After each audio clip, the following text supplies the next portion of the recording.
Salah satu kuliner yang bisa dicoba saat berkunjung ke kota Bandung adalah sate. Kami akan memberikan beberapa referensi sate yang beda dari biasanya. Ada sate dengan bumbu koya dan sate asin.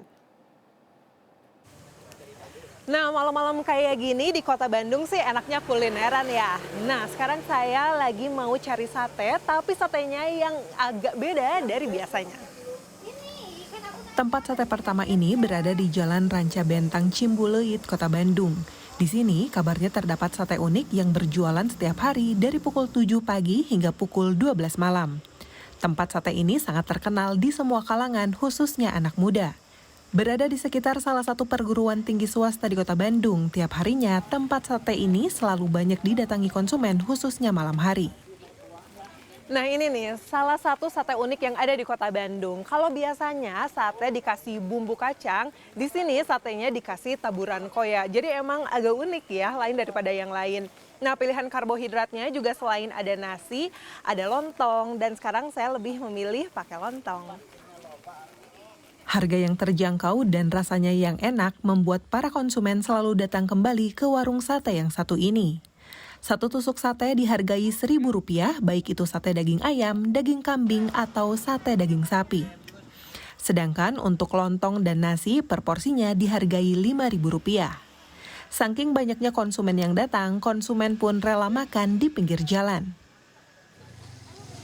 Ya karena emang sebelumnya kan emang dari kampus kan suka sama teman-teman gitu kesini gitu. Karena emang udah kayak enak gitu, emang murah juga, jadi suka kesini. Nah ini kan agak beda, maksudnya nggak bukan sate yang pakai bumbu kacang, Iya. ada sate asinnya kayak gitu. Kalian suka nggak sih? Suka. Aku kan termasuk yang gak suka bumbu kacang, jadi ini suka banget. Ya, ini udah pas banget gitu. Ya. Menurut Siti Fatimah, pemilik warung sate, inovasi sate yang ditaburi bumbu koya ini sudah berlangsung sejak pertengahan 2017 lalu. Semenjak saat itu, warung sate ini semakin dikenal. Di hari kerja, warung sate ini bisa menjual 6.000 hingga 7.000 tusuk sate perharinya. Sedangkan untuk akhir pekan, perharinya bisa terjual 10.000 tusuk sate. Kenapa sampai sate pakai koya gitu? Kan itu pemintanya itu enak cenah. Gitu. Iya. Ibu sendiri ini yang Iya yang bikin. ibu sendiri. Iya. Yang bikin. Bumbu apa ibu yang bikin. Ibu Boleh sendiri, cerita? iya diolah ibu sendiri gitu. Gimana gitu pakai koya enak enggak? Dimakan sendiri alhamdulillah enak. Kalau di warung sate yang pertama keunikannya ialah diberi taburan bumbu koya, kini waktunya berpindah tempat untuk mencari keunikan sate lain yang masih ada di kota Bandung. Nah sekarang saya udah ada di tempat sate yang kedua, kira-kira keunikan apa yang ada di tempat sate yang ini, ikutin saya ya.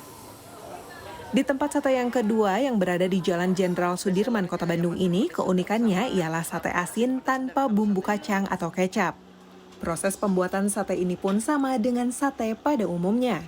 Sebelum daging yang sudah ditusuk berada di panggangan, sate mentah ini dicelupkan terlebih dahulu ke dalam bumbu yang sudah disiapkan. Hanya saja untuk sate di tempat ini dicelupkan pada bumbu asin yang sudah diracik tanpa diberi kecap atau bumbu kacang. Penyajian sate asin ini pun hanya ditaburi bawang goreng. Nah di tempat sate yang kedua juga ini unik karena sate ini adalah sate asin, udah ada bumbunya.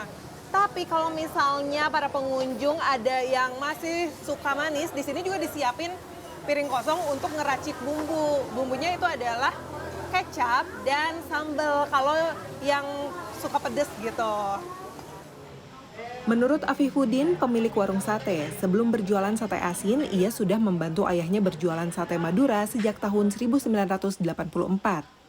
Saat melanjutkan usaha sate ayahnya pada tahun 2004, ia menciptakan sate asin yang awalnya di-request oleh salah satu pemain disc joki yang ada di kota Bandung.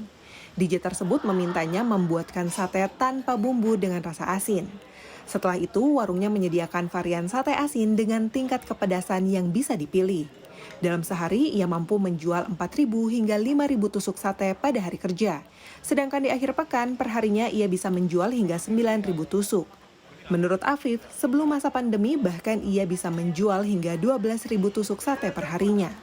Sate asin udah pada banyak. Dari segi rasa, Meskipun udah hampir 80% lah mungkin di Bandung ya yang niru sate asin ini, tapi saya bakal ngejamin nggak akan ada yang ngunggulin untuk sate DJ ini gitu. Kehadiran inovasi sate asin ini pun selain menambah ragam pilihan sate juga menjadi daya tarik tersendiri bagi para konsumen yang datang. Konsumen yang datang pun selain warga Bandung juga banyak didatangi warga luar kota seperti Jakarta dan sekitarnya. Enak teh, selain yang sate kacang yang kayak biasanya, ini juga bisa jadi menu favorit sate bumbu-bumbu yang lainnya. Kenapa suka sate asin? Biasanya kan sate tuh manis ya? Iya, lebih enak aja teh. Iya, beda rasanya dari yang biasanya nyobain yang bumbu kacang, terus nyobain yang ini ternyata enak juga yang ini. Harga sate di tempat yang buka dari pukul 10 pagi hingga pukul 1 malam ini per porsinya berbeda-beda. Untuk satu porsi ayam dihargai Rp15.000. Untuk satu porsi sate kambing atau sate sapi dihargai Rp17.000. Sedangkan untuk harga lontong Rp3.000 dan satu porsi nasi Rp5.000. Mita Handayani, Helmi Suryanegara, Bandung, Jawa Barat.